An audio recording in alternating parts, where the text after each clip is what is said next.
in August. The first meeting in August is when I present the budget. I have the charter requires the mayor to present a budget to the city and to the city council.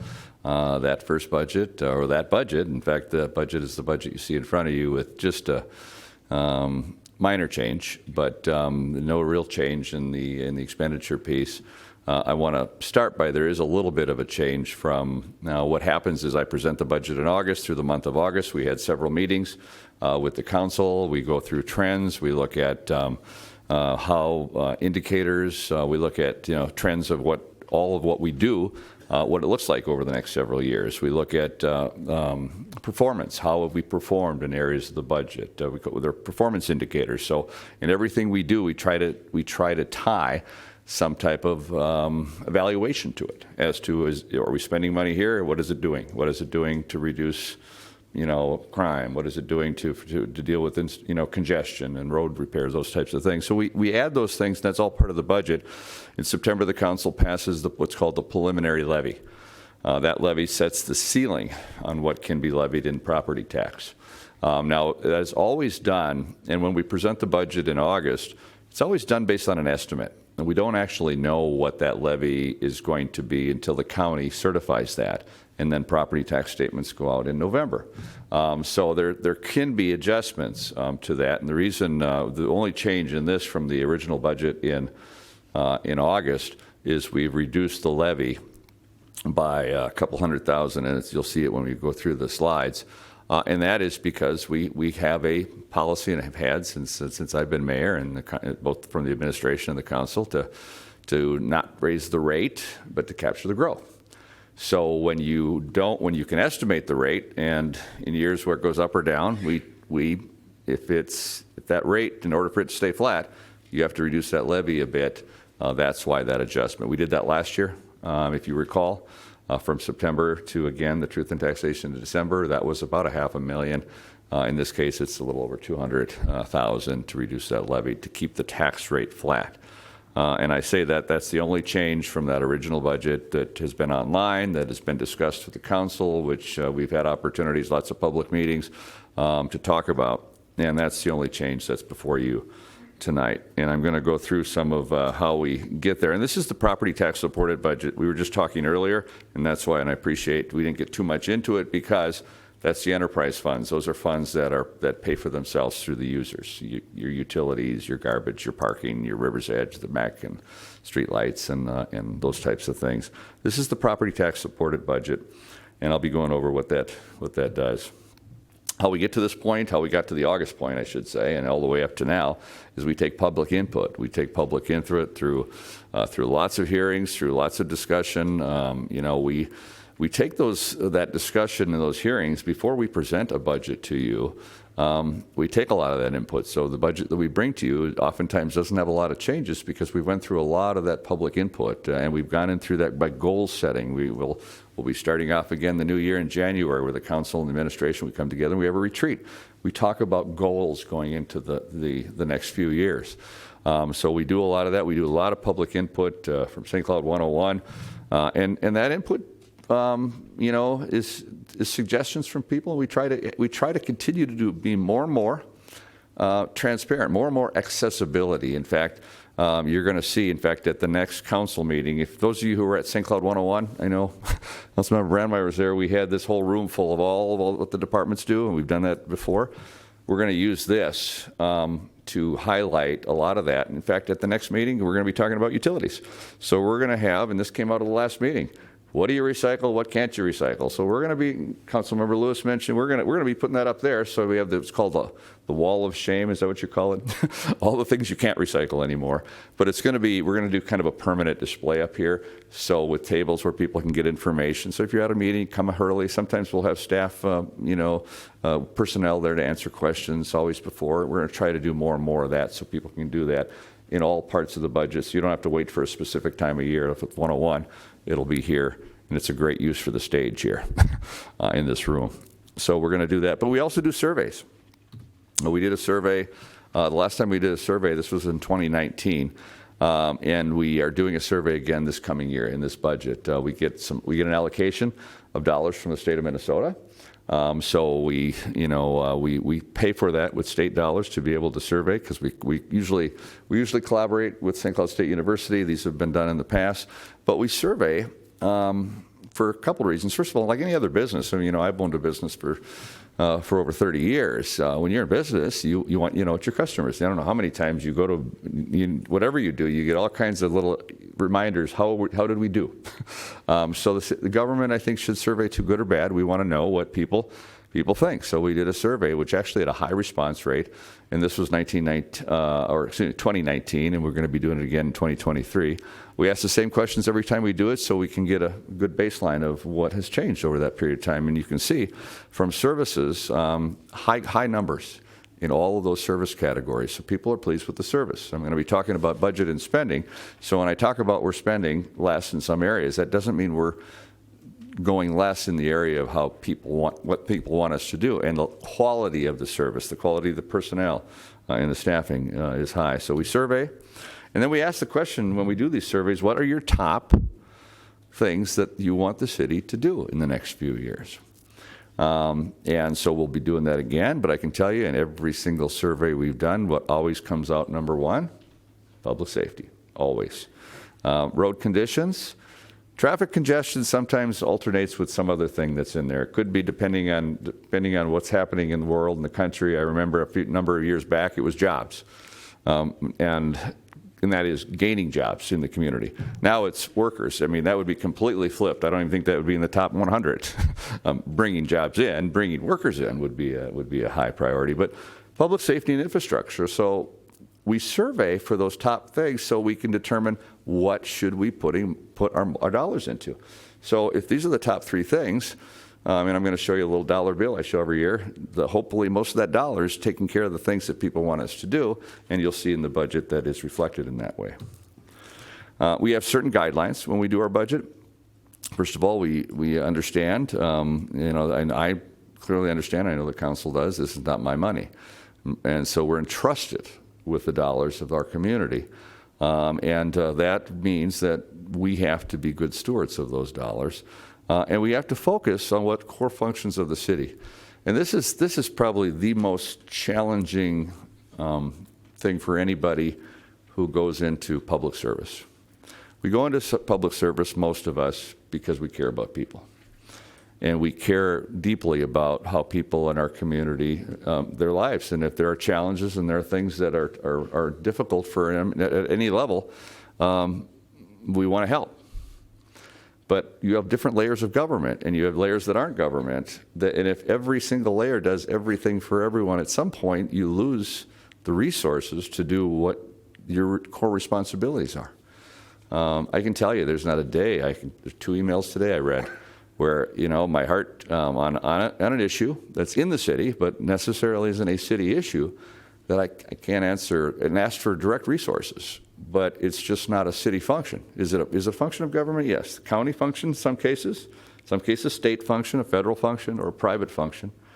But sometimes if you go down and spend money in areas where it's not a city function, especially, and it's always challenging for a city like St. Cloud, because we're a regional center. St. Cloud is bigger than a lot of our small cities around us, but if we do everything, these other cities don't have those same costs. But the costs are borne by our property taxpayers. And this is the property tax support budget. So this is where your property taxes, a big portion, are going. So when it comes to things that should be done regional, we'd like them to be done regional. That's why there are better ways to pay for it. It's much easier to pay for water and lights for people who use the water and lights coming into our community than it is to have the property tax pay it. For public safety, same thing. We need that as a regional center, other ways to do that with revenue. We do that through collaboration. Capturing the growth rate.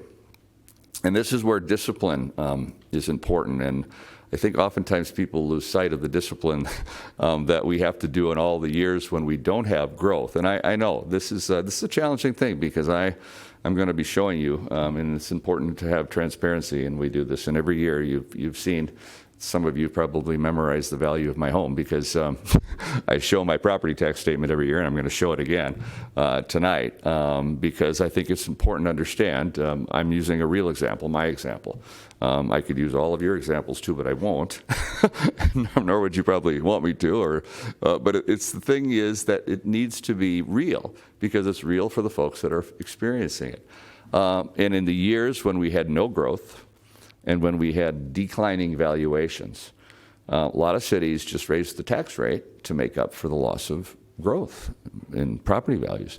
We didn't. We made significant reductions in expenditures during those years to keep the consistency in capturing the growth. When you have no growth, there's nothing to capture. So you have to reduce spending, and it was some really tough years that we restructured a lot of things, created a lot of new partnerships so that we could leverage dollars from other folks and groups and organizations and entities to do still wonderful things that get high remarks in our surveys. So that's an important, and fees should cover the cost of services, and that's why the enterprise are separate, and we talk about fees. There's nothing, and I don't know how many times I've heard this, I come from another community, and that was all free where I was at. There is nothing that is free. I don't think there's anything free in any ways, because if a business is giving you something free, it's still coming out of their bottom line, so somehow you're paying for it. And if the public sector is giving you something free, you're paying for it. I mean, if it's your garbage, I've had people many times say, well, you come to St. Cloud, I got to pay for garbage. When I was in my old town, we didn't pay for garbage. You did. It was just on your property tax. We do it in a way that can help reduce your consumption by using green bags and the recycling. We can figure out other ways to do it so that you don't have to pay, and it's fee driven, so that way you can see when those pressures are on there. And we also don't just charge fees because we can charge fees, and then all of a sudden, when good times, we have all this money. We have a reserve for rainy days, and we have a reserve to make sure we had the rainiest 2 years with COVID, and those reserves helped us get through a lot of that. But we, even during COVID, when I remember exactly what it was March 13th, when we had the first declaration at the state level and the federal level and at the local level on the 16th of March in 2020, the first thing we did is we put a freeze on hiring. We did a freeze on spending. We did that because we knew we were going to hit some rough times, and I can tell you, go back to March 13th, everybody thought it was going to be a couple months and we'd be out of it and we'd be moving on to something else. 2 years is a challenge on a budget, and we've seen what had happened national. And we're not immune to the national trends, whether it's inflation or everything else, but we need to make sure we cover those costs. Partnering and leveraging, I touched that before, we do that often. But here's our growth. Here's the tax-based growth. So when you see the growth, now this is the valuation growth, and we capture that growth. Now, it's not just the values that go up, it's also new construction. So, when we talked earlier in this meeting, new construction, we want to have new construction. We need it. First of all, we need housing. There's clearly a need for housing, workforce housing in particular. We have to have housing, so we need to grow. So we capture that growth, and then we also capture the valuation. You can see, and this just takes you back to 2006. These are the budgets that at least I'm familiar with, because that's the first full budget that I presented as mayor in 2006. So if you look at where that growth is, and you look at the years when we had the housing collapse and the bubble burst on that, all of a sudden you had negative. We made reductions, and this is the capturing. Now, there's a huge spike. I can tell you, in most of our lifetime, we haven't seen that much in the inflation. Now, some of us remember the inflation of the 70s, and remember not only the inflation but interest rates, and what was it called back then, the misery index. So it was inflation, it was unemployment. We have a little different. We don't have high unemployment, but we have high inflation and we have high interest rates. But we capture that so we stay consistent. So in those other years, I just want to talk about that consistency, because I didn't have any, during those years, we didn't have a lot of folks saying my value's gone down. Why are my taxes not going up? Because we adjust it to make sure that they didn't. Now, that's not the same with all communities, and I'll show you the state average after a little bit. Here's the 2023 levy, and this is the bottom line on the dollars. And this, I think, is important because this is from 2022 to 2023. And I'm going to talk about valuation, and again, this is where it's hard, because when folks' values go up, especially the way we do property tax, it's just unfair. I mean, and if I could wave a magic wand, I think there's people on the other side of the dais who do the same thing. I'd get rid of property tax altogether. and go to some type of consumption tax, because property tax has no indication of whether your ability to pay. I choose to live in a neighborhood, lower valued homes in the neighborhood. I love my neighborhood. I've lived there for 30 years. Do I have more service than somebody who lives in a different part of town that maybe pays more because of the value of their home? No, I'm not getting any more services from out of the city, except for streetlights maybe. But that's a user fee.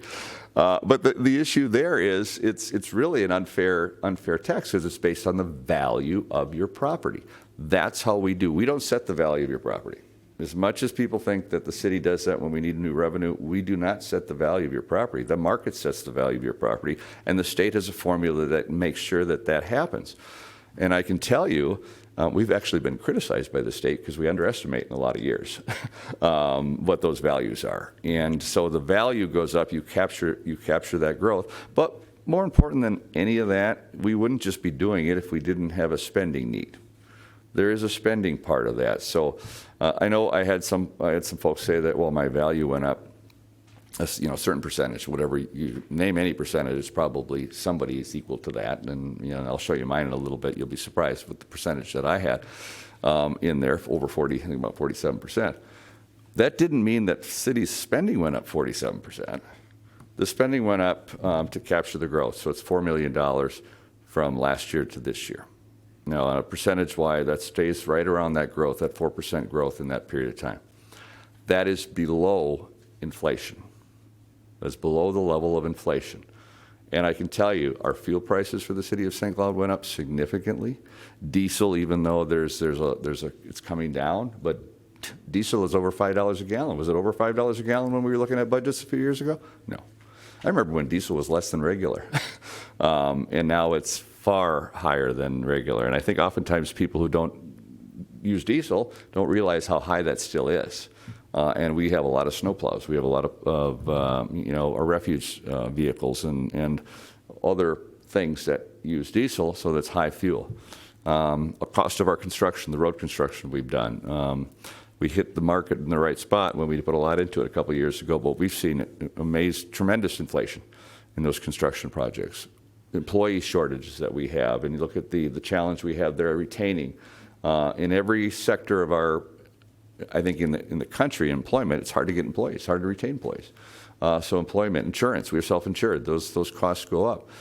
So all those costs increase for us. So we experience inflation, but even the increase from last year to this year doesn't match inflation. Plus, we focus on infrastructure and public safety, and I'll show you a little later what we're doing in those categories that drive those costs. But here's that dollar bill I mentioned to you before. Public safety and public works. Public safety and public works, so that's the bulk of the budget. So if you look at that 60, 70, 83% is in the top two priorities, actually all top three priorities that people talk about. That's where every dollar that you pay in property tax, that's where it goes. Even if I add in that small piece, the parks, recreation, library, that's a piece of it, but that's part of the quality of life, the piece that will keep the workforce here, and it allows, and we've seen a tremendous increase in that, and we even went to the voters and asked what the voters thought of that, and they gave a 65% indication of what they thought of that piece, even though it's a much smaller percent of our overall budget. Even if you look at information technology, a lot of IT in not only from our public works, but to our public safety. So even that, and if you go into debt service, most of our debt service is in public works and in public safety. So that's where the dollars go. Here's kind of breaks down what an average home value is in St. Cloud. An average home, and this is always amazing to me because I'm a history guy, so I look at numbers I remember, but I can think of what an average home was. I remember when I was first mayor, and I know Councilmember Gerger and Councilmember Hontos, we talked about all of the, what was it? There was some type of housing we looked at. We looked at what the median income in town was about $150,000, I think, and that was considered life focus or lifestyle housing that we would add into a lot of those developments. And look at how that value has increased. And a lot of it over the last few years, but it's pretty significant. But if you look at actually what you're paying in the city, if you were just to write a check once a month for the services, $92 for your roads, your plowing, all of the things, your police, your fire, Your water, again, we keep those rates low. It's the lowest in the area and the lowest in the state, the bottom 10%. That's a pretty good value. For those of you who still have cable, I'd ask you what your cable bill is. I know what mine is. It's more than double that. My internet's, most people's internet would be higher than that. So we keep that spending piece down, and we do that because we're very conscious of what folks have to pay. Here's my property tax statement, and it's really small print from there, so I'll have to just I pretty much know what it is, but it gives you an indication. If you look at that percentage down there at the bottom, over 40-some percent, based on the valuation. Now again, that's based on the valuation. So this is 2023. Now I did a little, I had to remind Matt O'Brien that I'm not a hoarder, so you don't have to go to my house, but I do keep things. I pulled out my property tax statement from when I bought my house. I bought my house in 1993, so you're going up on 30 years, 30 years ago. And looking at what the value and what the property tax and all that was during that period of time, I'm going to show you this in a little bit, but this is my statement from here. Most of that's value increase. And that value increase, and I choose to live. I live in a lower. I love my neighborhood. I love my neighbors. I love my house. I've lived there for 30 years. I love the place, but it's a lower valued home. It's below that average. But in what has happened with the market, the area hit the hardest in our community is lower valued homes, because lower valued homes have been hit hard because, and even if you look around the nation, when I tell people, I talk to mayors from another state, and they say, yeah, because there are still places you could buy a house for under $100,000 in St. Cloud. Not many, and you might not want to live in it, possibly, but you could still buy a house. You can't buy a $100,000 home in most other metropolitan areas. So if you look at the overall cost, we've still been insulated in that. But this housing boom, the price has gone up in a pretty drastic way. But I always ask people too, and this is what's different too, because a lot of times when we have truth in taxation, folks will come and say, my value, I'm not going to sell my house. My value couldn't possibly be this amount. That's when the value statements come out in the spring, and we try to tell people that's when you can go to the Board of Equalization. A number of council members are on it and contest your value. But I would always ask people, what we have your property valued at, do you think you could get that on the market? And I think most people would say, yes, I could probably get more than that on the market. And so that's what the state requires us to have. That's what the state requires us to base it on, and that's what we do based on that value. But I did go back, and this helps you a little bit. I went back to 1995. So this is my property tax. I still have it. See, that's the nice thing about keeping things. So obviously the value of my home was far, far less at that time. But back then, and I think this is important to understand, because the legislature did something in the past, and maybe some of you remember, maybe you don't. They used to have a line that said total property tax and how it would be reduced, how it's reduced by the state. So you look at that dollar amount.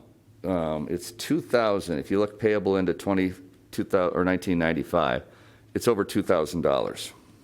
Over $2,000. So the state used to do things that would reduce your property tax. They'd have a credit. They'd have a homestead. They did a lot of things artificially to reduce your property tax. So if I was actually paying what the property tax back then would have been, without the state telling me they did all these things for the city, look at that, $2,000, 1995. Let me just go back one slide. What's the bottom line there? It's under $2,000, 30 years ago. Property tax. Now that's the dollar amount, not the percentage, and that's the challenging piece when somebody sees a percentage. And in some cases you see the dollar amount too, and it's pretty significant. So this is based on 30 years, because oftentimes we don't go back and see what have we had. And that's because over those 30 years, we've done a really good job together in keeping the costs down, keeping the rate, capturing the growth, keeping spending down, so that it isn't caught in that. And the state, on the other hand, doesn't have this line on your property tax anymore. Why? Because they don't do all those things that used to help reduce your taxes. And I can tell you things that aren't even on that line. Local government aid. Local government aid, if you adjust that inflation, we're below what we used to make in local government aid. We used to have, 40% of our budget was local government aid before I became mayor. I remember having this discussion when I was running for mayor. I'll show you a pie chart a little later that shows it's 17%. So other cities took what the state was doing and then raised taxes to cover that. We reduced spending, did things different to try to keep that flat over all those years based on the value, because if you adjust, if you take my total property tax, I didn't take the city part, but if you adjust it for inflation, it's only $533 more than it was 30 years ago. That's total. That's including school, county, city, all of that over that period of time. Now, you haven't seen a spike in valuation over those years, so that's why we're talking about this, and that's actually why I went back and looked at this to look at the overall period of time, because I think you need to take it in content. When we do crime statistics, we don't take 1 year to the next. We look over a 30-year period, because I think it's important to look over a period of time as to how that adjusts. And this is a case, adjust that for inflation. And in fact, if you see there's actually, this $2,000 where it says your property tax would be this if the state didn't help in some way. If I adjusted that for inflation, it'd be $4,000 in property tax for this valued home. And look at 1995, what the value of my home was. It's really low back then, but but it was, which is really, it's the first time I noticed this. I probably didn't notice when I was in my 20s and I bought the house that I was paying $10,000 more than the assessed value that the city had. But that was my thing. I got a cheap interest rate of 8%, so I jumped on it. It was an 8% veterans assumable loan. So 8% was a really low interest rate back then, so I took it. But this gives you a little indication. This is my tax. It's not something we made up. This isn't something going back into church. This is the reality of what that is. And I only give this as information to look at the broader, longer period of time. When I talk about that state portion, and I'm going into the resources, I'm going to keep this up for a little bit, because the state, and I'm one that will be lobbying. I know we're going to be asking the state. I lobbied last year that the first thing the state should have done. It was actually in the tax bill. If you had a lower valued home, there's what's called the property tax exclusion, where there is a certain dollar amount that if your property's under this line of value, the state would then bring it down in value so that your taxable market value would be lower. As values shot up, they didn't raise that line at all. So as your property went up, you get a double whammy. You don't have that exclusion anymore, or you have a lot less of that exclusion than you had before. So now you're paying even more. At the minimum, the state should have changed that in a tax bill, but they didn't come to an agreement. This is one of the first things that should be done, is that piece. But also, I talk about LGA, I talk about other things in value. This is where the state needs to, and in every time, I can give you a history as we go through periods of time. Every time there was a property tax increase since the 70s, since what was, you remember, those of you old enough to remember the Minnesota Miracle? That's because school property taxes were skyrocketing out of control. And that's a lot of, also in the 2000s. So a lot of that, if you go back to my property tax statement, what's the biggest part of my property tax statement back then? 95? School district. They fixed it for one segment, but not for others. It actually, when you do things like that, it's a balloon. You're pushing it out somewhere else. And so that will be something that the state needs to do. But the state does have programs. These are a list. I have the water assistance program at the top, because we also, if your water bill is a certain amount, these are phone numbers, and I put phone numbers. Councilmember Lewis suggested that, not just the links or the web pages, but you can call the number. And quite frankly, you can just call our office here, and they can direct you to the right thing for the right program. If you're a veteran, there are programs for your property tax. If you're in a lower valued home, if you're a renter, renters get a tax credit, and that's done every year. There's also, you don't have to be any of those things: senior, veteran, renter, lower valued home. Doesn't matter if you had a property doesn't matter whether the house is worth 150,000 or if it's worth 2 million, it doesn't matter what your income is at all. There's a program. If your valuation, if your property tax based on your valuation went up over 12%, anything above that 12%, you can reduce anything above that 12% by 60% up to $1,000. So if, say, your property value, I'll show you in a second because I'll use myself as an example of how I would do that. So it has nothing to do with any other program. If your value went up over 12%, anything above that 12% qualifies for a 60% reduction up to $1,000 in your property tax. And it doesn't matter your income. You just file that as you would file your income tax. But each case, there's a phone number that goes with each of these resources, so you can call and do that. You can't do it, of course, until you get a property tax or until you do your income tax and those types of things. But give you just a little, here's my property again. So this is how I would apply for it. 2022, I didn't qualify for it because of the percentage it went up. Now it went up, like I said, it went up pretty significantly, but the portion above 12%, you get up to $1,000, up to $1,000 or 60% of that increase over that. So to reduce that overall, there, in my case anyway, if you had a house that was similar to mine, there'd be a $240 reduction in that you'd get back from the state, from your property tax. If you were in a different valued home and it went up again over 12%, and the dollar amount is whatever is the lesser of the two, $1,000 or the 60%, whatever, greater of the two, I should say, but $1,000 is the cap. This is how you would do that. And that is for anybody's property. It has nothing to do with any of those other things. And you can utilize more than one thing. It all depends. You'd have to connect with that. Some of it you can get the credit. Some of you, if you're a veteran, you can get those types of things. If you're a senior, there are other options in that area. And the city has some programs too for some deferred pieces of that. This is important, I think, just to understand the difference in the state average and in St. Cloud's average. And I put this in because I think it's important to understand.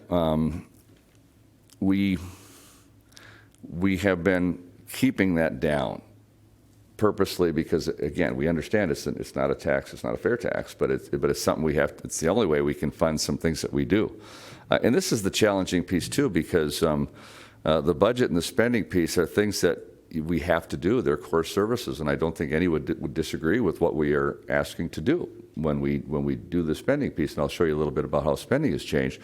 But if we do anything where we take what's the state's responsibility, I can guarantee you, because this has happened before. So we're responsible in all of this. And when cities, other cities, and I'm not blaming any city, but if they're not, what happens? The state usually bails them out somehow whenever they do some type of overall property tax. And the cities that have actually done something in the correct way and have been cognizant of their property taxpayers don't get the benefit of it. I can tell you that happened in wastewater in the area. The state paid for a large pipe that everybody else was paying as we go, and we did things for. That happens in property tax too. So I think we have to be very cautious when we do things. But the state does need to correct the unfairness of how it's done, especially with value increases. And there's an ability for them to do it with the surplus that's there. This is the budget fund by category. Again, this goes back to what I said before. If you look at the spending, and this is the spending piece, because we could talk all day about capturing the growth and the revenue, because I'll have folks say, well, you're capturing all this excess revenue, so then you're spending that percentage. No, this is 4% over last year. And I can guarantee you there are more than 4% of demands, just inflation alone. I don't think inflation is 4% from last year to this year. I know it was much higher than that. And that's not even factoring in fuel.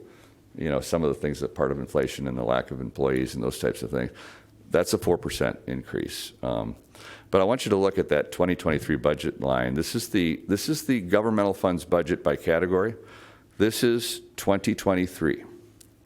I mentioned this when I did, I think, the last budget presentation. I think I mentioned this before. If you go back to, I think I said, when you go back to 2012 budget, we're actually spending about almost $1 million less in this budget than we were in 2012. That's accurate, but I failed to mention that if I actually go back to 2006, we're spending less than $1 million than 2006. Because if you look at historical tax-supported governmental fund budgets adjusted for inflation, you go back to the 2006, you adjust that for inflation, which in every case you'd have to, because we've had inflation all those years. 87,500,000. 2023 budget, 82,216,000.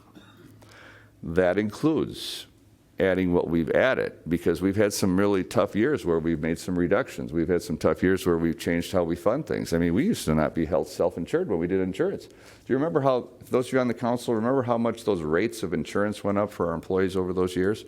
We had double-digit increases for many of those years when everybody else's insurance was going up. We self-insured, we saw zeros for a few years, or 1% or 0.5%. You know, that's creeping up again this year. We've seen that. Healthcare costs have gone up, so we've seen that with inflation. But we were able to do that. In the area of utilities, we're creating hydrogen, we're creating energy. We used to have some of the highest energy bills you could possibly have in our utilities. Now we're self-sustaining. So we're doing things to help reduce our costs overall. We're going to be doing that in vehicles. If you'll see in our enterprise fund, we're going to be doing vehicles that hopefully in the future we can fund or we can fuel completely by ourselves and not have to worry about the cost of fuel. That's the goal. We do things creative to figure out ways that we partnered with the Community Public Safety Foundation to build the cop house. We didn't put any money into the cop house. That's built by private funds, and we have a way of doing outreach. We've done a number of those partnerships where we have leveraged money to be able to do things what we used to do. The city would pay for itself. So people ask, well, how could you in 2006 spend this amount and you're still spending that now and still doing the services? Because we leveraged other private funds. We did things differently. We did a creativity. The survey results show, and what were the top things that people wanted us to do this year? Above and beyond everything, public safety and infrastructure. This year alone, we put more money into roads than the city has ever done in its history in 156 years in spending. We fixed a lot of roads. And we've got that same budget year before, and we've got that budget into the year ahead. But so when I asked what else this is the challenging piece, because I do understand when somebody has a property and they see that bill and they see that's tough. And I don't disagree with them at all. And we can do what we can to help with what's available in those things. But if you do that in the area of services, then you're really, all you're doing is foregoing what will be huge property taxes in the future. And if there's not the fiscal restraint in the future, you're going to see some pretty significant increases in those costs. And we try to balance that with the needs that are in the community, with the dollars that are there. Again, going back to the first principle, it's not our money, it's yours, and so we need to be good stewards of it. But public safety. This is the increase in public safety spending that we've had. We don't skimp on what you think is the priority. This is it, just going back to 2014 each year. We've not reduced. Even when we made the most significant reductions, we reduced some of the costs. We took out a lot of middle management. We did a number of things. We did the budgeting for success. We were actually the partnerships. We're doing more with less through collaboration and partnerships and ways of leveraging other dollars and staying in our lane. I mean, that's a piece of it too. You stay in the focus of what you have. You know, there are cities that do a lot of everything, and then they have a hard time funding the core. I can tell you, there's examples you can see. You can turn on the news and see that all the time.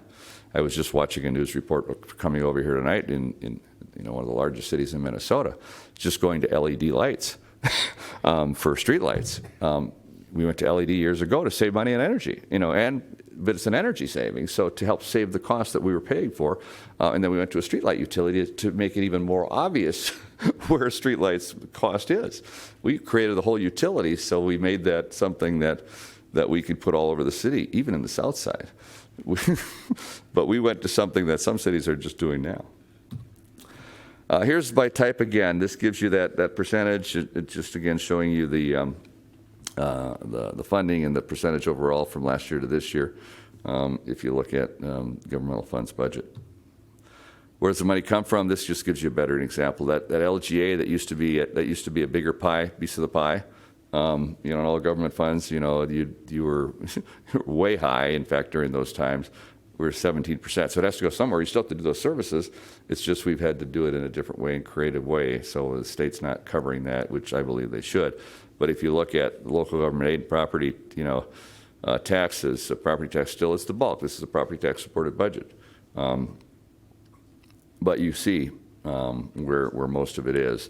And we don't raise a lot in, you know, some of those smaller areas where people think that, well, we get all our money from fines or fees. No, it's very small. And that's a deterrent, not a revenue generator. It's a deterrent from doing things that we would prefer in our neighborhoods don't happen. Where the money goes, public safety and infrastructure, there it is, 48%, 10% public works. And if you look at that 16% debt service, most of that debt service is in our road projects. Most of that debt service is in our vehicles. So debt service is still part of public works and public safety. That's where most of that debt service is. And that gives you where those dollars go. So again, the bulk of it always in public safety. Again, this is the highlights for the two years. You get 2022, 23. The tax rate is flat. The rate is flat. I know valuation. There's very few properties that value didn't go up. But I can tell you also, based on the state formula and how taxes are done, in one area that didn't go up to the same level as residential is commercial. Commercial, we've seen flat, and in some cases not having the same increase that you see in residential. Residential has got hit the most because that's where the highest values have gone up in those areas of residential. So if one area goes up, if commercial goes down, then residential is paying more of a bulk piece of it. So in all the other years, I remember sitting here many times giving these presentations, and we'd have people say, my you know, property tax on my commercial property is so outrageous, you know, but that was keeping the residential down because that's where where the growth was. But we don't pick and choose. Values are still based on values, and then the formula that the state uses is on market value. No fee increases in this budget. No new fee increases in this budget. So we're not passing on in a different way. Capital outlay is going into public safety and public works. So again, those two property, the police, fire, and public works. We're adding 6 additional police officers in this budget, and we added 4 last year, so that's 10 new additional police officers. Our top priority, I hear that over and over, so we're adding in the resources, the human resources. 1 additional firefighter into the 2023 budget also, and then there's equipment in there too. That's part of that capital outlay that you see in the bullet right ahead. And investing in infrastructure, 21, 22, and 23. This is our infrastructure. This is more beyond the roads. This is some of that infrastructure, the water treatment facility, some of the water improvements. So this is a combination of what you'd see both in some of the enterprise and property tax supported. So this is infrastructure in general, which is, again, the priority of the city. So you look at in those 3 years, we've done a significant amount of infrastructure. Not frivolous, there's nothing here that's not 100% necessary to do. That's part of that overall budget. This is reconstruction, road surfacing, give you an idea of how much road surfacing we've done. You can see where I talked about that record number, and this, you know, takes us back all the way to, you know, before 2000. But if you went back farther, you wouldn't, it wouldn't be any higher. But in the last 2 years, the last 3 years, actually, you've seen the bulk of that, especially the overlay, the mill and overlay. That's that orange line, which is last year was like mill and overlay year, and we did a lot of it. And reconstruction is part of that too. And this is where it was in the city, trying to hit every part of the city, so that it's not just in one area. We have a process where we look at the worst roads and focus on the worst roads, but still do what we can so that it's geographically set around the city. So it's not just one neighborhood, you know, one area. It's around our whole entire system. And with that, that is the. And I'm sorry to take a while, but the most important thing as a city that we do is the budget. It's our most important responsibility because what we spend money on is our priority, and how we spend it and how we collect it affects everybody. We often are disconnected from the state and federal folks, but what the state and federal folks do does have an implication, especially when it comes to property tax. If going again with that line, a line that used to be on your property tax, this is what the state's doing. I can tell you that line wasn't put in for any other reason other than for the state to say we've added these taxes, but we're going to tell you what we're taking back out, and then all of a sudden the line disappeared. You don't see that on your property tax anymore because all the funding left. So we're left with having to fill that gap. And I don't think we've been excessive. I think we've actually been good stewards, spending $1 million less than we did 17 years ago. If you look at the dollars and keeping the rates, the dollar amount reasonable. So with that, that's the presentation. And the information on how you can reduce that is on a table out here.